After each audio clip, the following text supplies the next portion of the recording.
আসসালামু আলাইকুম। ঈদের ছুটি কাটানোর জন্য দেশে আসছিলাম। এই তো ছুটি শেষ, পরিবার প্রিয়জন সবাইকে ছেড়ে আবার চলে যাচ্ছি। এখন বাংলাদেশ এয়ারপোর্টে আছি, Hazrat Shahjalal international airport. Boarding শেষ, সব কিছু শেষ, বিমান মাত্র আসলো। অলরেডি বিমান ছেড়ে দিয়েছে। বিমান ঢাকা এয়ারপোর্ট থেকে কাতারের উদ্দেশ্যে রওনা হলো। সবাই দোয়া করবেন। বিমান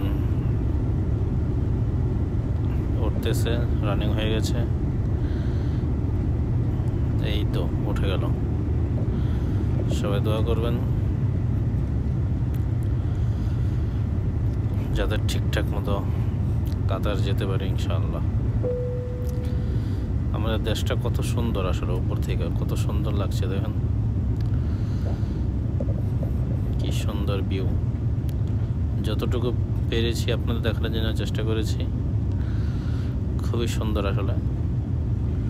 আমাদের যাত্রাপথটা আসলে অনেক লম্বা ছিল, প্রায় 5 ঘন্টা।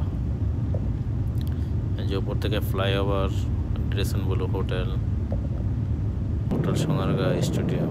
এই যে এখন দেখতে পাচ্ছেন এটা হচ্ছে দুবাই ইন্টারন্যাশনাল এয়ারপোর্ট। অনেক বিজি একটা এয়ারপোর্ট। নিচে বিমানও দেখা যাচ্ছে, খুব খেয়াল করলে দেখতে পাবেন। এটা হচ্ছে দুবাই সিটি, আর দূর হচ্ছে শারজা সিটি। ঠিক আছে, কত সুন্দর দুবাই। আমরা এখন কাতার ল্যান্ড করতে যাচ্ছি, হামাদ ইন্টারন্যাশনাল এয়ারপোর্ট। এই বিমান ল্যান্ড করতেছে।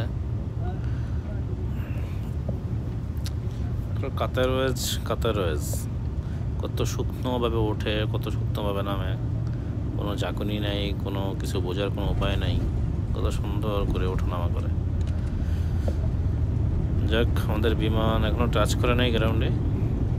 টাচ করে ফেলেছে, আলহামদুলিল্লাহ টাচ করে ফেলেছে। এই তো এখন বিমান পার্কিংয়ে চলে যাবে।